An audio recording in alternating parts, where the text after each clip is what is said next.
You ask Tiger to calculate. This deals with finding the midpoint between 2 points. The midpoint between the 2 points is -5, 0. Let's solve it step by step.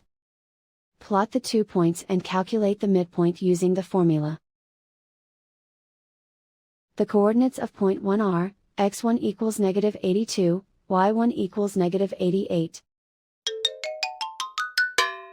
The coordinates of point 2 are, x2 equals 72, y2 equals 88. PM represents the midpoint of the 2 points.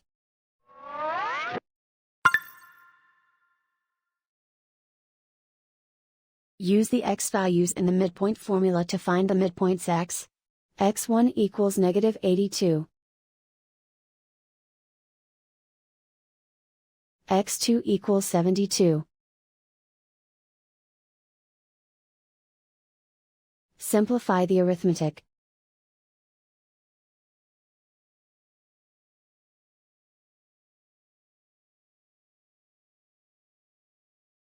Use the y values in the midpoint formula to find the midpoints y. y1 equals -88. y2 equals 88.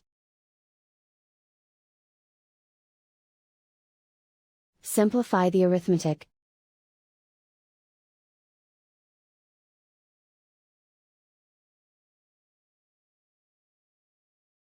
And so, the midpoint is -5, 0.